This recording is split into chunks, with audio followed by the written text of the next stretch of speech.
Yeah, this is a different video. My name's Harold. I'm building a reloading bench, and this is part 3, and we'll finish the thing up in part 4. I have a little inside information on that. This part's not as long as the others, and part 4 will be even shorter. So let's get on with it. All right, this much is done. Due to my lack of skill as a woodworker, the ends of these didn't come out exactly dead on the same length. So I'm going to take the top, which is this plywood over here,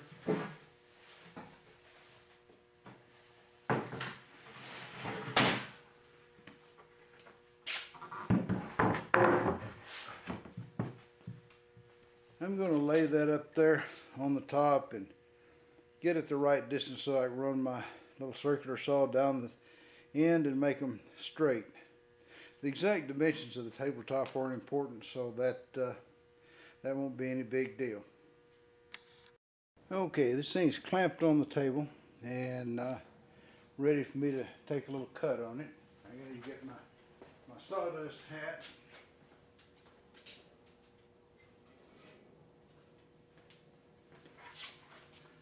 And a little something to keep the sawdust out of my face.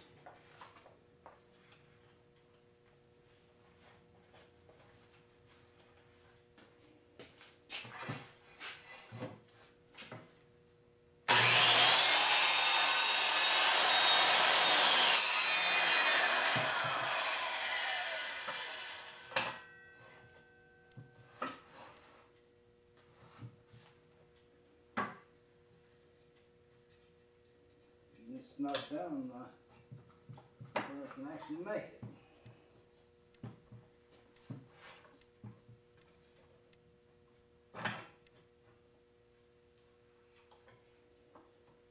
The motor was hitting on the board here.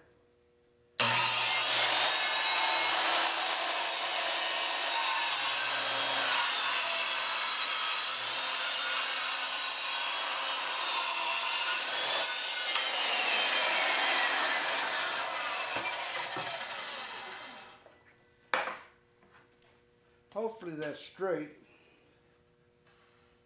Doesn't really feel straight. Feels like I'm right where I was.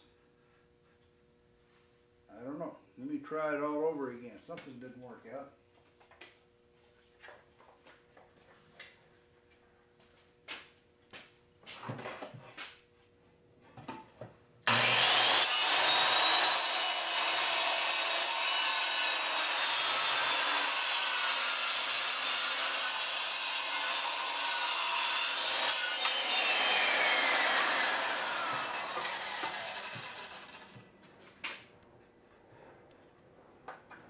No, I guess I'm not really cutting anything off. Let me set this up and start over. I guess there's a lot of slack in my saw bearings. I had to cut down that edge several times to get it straight. Now this right here is where I envision having a little pocket for things that fall over in there. And it'll have a little rim on it all the way around. I had envisioned it being a little bit bigger than that. And I may have to cut a little bit of this off. I'll think about it while I'm working up to it. But I did figure on a much bigger pocket than what I'm going to wind up with there. So while I'm cutting that top down to the right length, I'll be thinking about that. Well, I'm going to let the camera run while I try to hold this thing together and saw it.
Okay, Houston, we have a fit. It fits the top over there pretty well.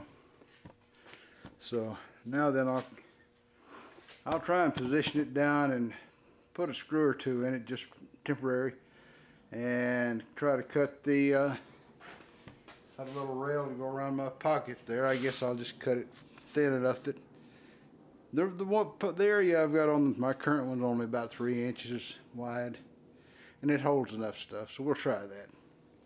I don't know if it's a wonderful idea or not, but I like to drill a little hole through the outer layer of whatever I'm going to screw down so that the screws don't spit out the wood, because I have seen them split wood before. Wrong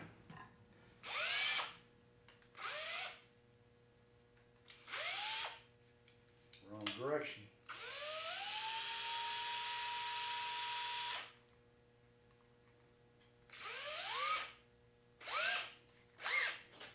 Alright, I've marked a little spot an inch over from every other spot.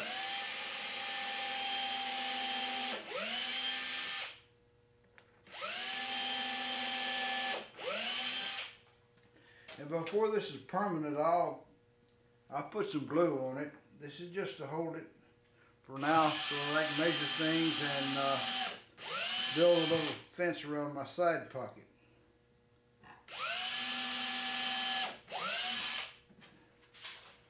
So these screws are coming right back out before everything's over. But I do want to hold it still, and that's where I know to put a screw in.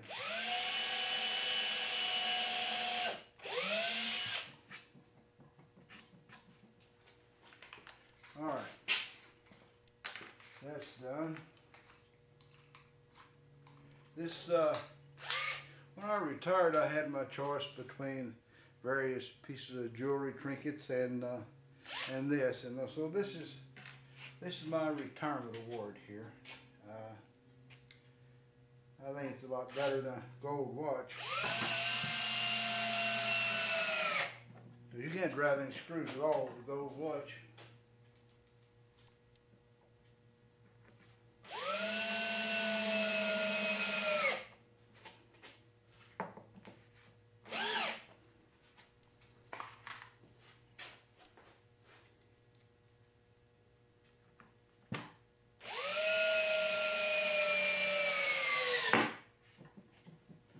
Alright, now that the top's not going to move, I can go ahead and measure for the little side pocket that I'm going to put right along here. This is my side pocket.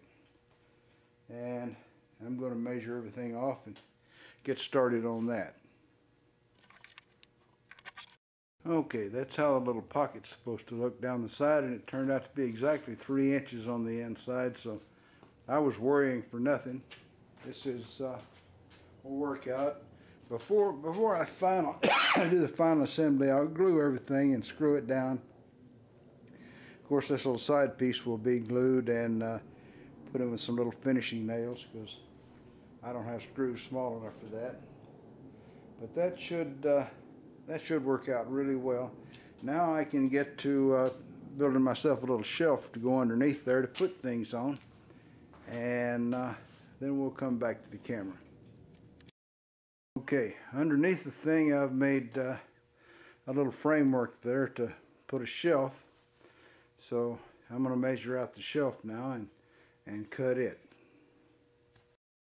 Alright, there is a shelf underneath, and I think I'll put a piece along the side to keep it from shoving things all the way through when you put things in there. But I got to think about that a few minutes. Well, it's pretty solid, you know, and I've got to take this thing upstairs, and I'm lazy. I don't want to take the legs off to take it upstairs, so if I don't get it any heavier, I imagine I can haul it up there on my little two-wheeler. So probably I'm going to take the top off and paint the stuff that's on there, and when we get upstairs, we'll put the top back on it and glue it down and put in all the extra screws we're going to use, and then we'll call it done. But I think I'm through adding shelves and plywood and things. So now it's time for me to paint it up. Alright, so I started off 2 spray cans of paint. They didn't hardly do anything, so I went and got a quart of paint and a nice paintbrush, and it's really working good. I've learned one thing that all the ladies of the world have known for centuries, and that's a couple of good heavy coats of paint can cover up a whole truckload of ugly. So it's not the best yellow, but it's yellow. So I guess later on, if I want a darker yellow, I can go buy some more. Alright, that's the second coat of lacquer on the top there, and I think it's time to knock it off until tomorrow. That's the yellow. It's not as yellow as I expected, not what it looked like on the paint chip, but there you are, it's yellow.